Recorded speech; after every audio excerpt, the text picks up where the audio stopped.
ဒီအချိန်မှာတော့နေစာတယောက်အပြင်းအထန်ဒဏ်ရာရနေခဲ့ပြီးရှန်ကုန်းပေါင်ကတပ်ပစ်ဖို့အခွင့်အရေးရှာပြီးအနားတိုးလာပေမဲ့တိုင်ရင်ဝမ်ထိုင်ရင်ဝမ်ကအချိန်မီဝင်ရောက်တားဆီးပေးခဲ့တယ်။တစ်ဖက်မှာလည်းအော်ဘင်းတယောက်အပြစ်ရှိတယ်လို့ခံစားနေရတာပေါ့။သူကနေစာကိုမတက်ဖို့ဆုံးဖြတ်လိုက်ပြီးနဂါးတွင်ပြောင်းလဲကကောင်းကင်ရန်ထက်ကိုပြန်တန်းသွားခဲ့တယ်။ရှင်ထန်ကြောက်တရားရှန်ထိန်ဖတ်စ်ကရွာသူရွာသားတွေရဲ့အသက်ကစံကြီးတမြင့်တင်ကျန်တော့တယ်။အကယ်၍အဲ့ဒီအရာမှရေခဲပြင်ကြီးတာပြိုကျလာခဲ့ရင်ရှင်ထန်ရွာကြီးတစ်ခုလုံးမြေပုံပေါ်ကနေလုံးဝပျောက်ကွယ်သွားတော့မှာအောက်ကလူသားအလုံးကိုကယ်တင်ဖို့အတွက်နေစာကစัจ java လာကွင်း Universe Ring ရဲ့ဂါထာကိုရွတ်ဆိုလိုက်တယ်။သူကကွင်းကိုလေဘင်းကနေချွတ်ပြီးလက်မောင်းမှာဆွတ်လိုက်တာပေါ့။ဒီလိုလှုပ်ခြင်းအဖြစ်သူကသတိမလွတ်တော့ပဲနတ်ဆိုးအတွင်ကိုဘေးကင်းကင်းနဲ့ပြောင်းလဲနိုင်မှာဖြစ်လို့ပဲအတွင်ပြောင်းပြီးတာနဲ့သူ့ရဲ့စွမ်းအားတွေကကောင်းကင်ရန်အထိထိုးတက်သွားခဲ့ပြီးအပေါ်ကအော်ဘင်းကလည်းပြင်းထန်တဲ့နင်းချေမှုကိုထပ်မံထုတ်ဖော်လိုက်ပြန်တယ်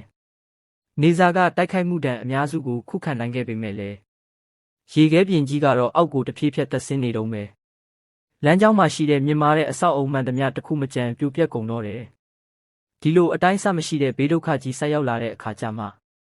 လူသားတွေကသူတို့ကိုသူတို့ဘလောက်တောင်တင်းငယ်လဲဆိုတာပြန်တတိယလာကြတာ။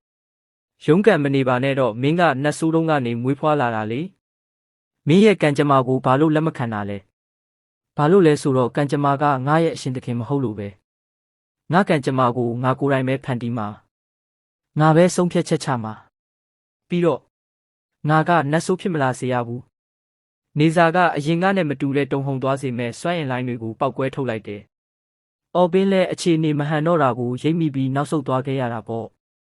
အဲ့ဒီနောက်အေယာမရေခဲပြင်ကြီးကမိုးရေစက်တွေဖြစ်အကြီးပြောကြပြီးချင်းထန်ရွာကြီးပေါ်ကိုရွာသုံးဖြန်းပတ်ခဲ့တယ်။ဒီလိုနဲ့ပဲရွာကြီးရဲ့ဘေးဒုက္ခကြီးကနောက်ဆုံးတော့ပြီးဆုံးသွားခဲ့ရပြီ။ဒါပေမဲ့အော်ဘင်းကတော့နေစာကသူ့ကိုဘာလို့အပြတ်မရှင်းပစ်ခဲ့တာလဲဆိုတာနားမလည်နိုင်အောင်ဖြစ်နေခဲ့တယ်။နေစာရဲ့အဖြေကတော့အရှင်းဆုံးပဲ။ဘာလို့လဲဆိုတော့အော်ဘင်းကသူ့ရဲ့တူးရဲသောတငယ်ချင်းဖြစ်နေလို့ပေါ့။အဲ့ဒီအချိန်မှာပဲ3 နှစ်ပြည့်မဲ့အချိန်ကာလကိုရောက်ရှိလာခဲ့ပြီးကောင်းကင်ဘုံရဲ့ကံကြမ္မာမုန်တိုင်း Heavenly Tribulation ကြီးကကြားရောက်လို့လာခဲ့ပါပြီ။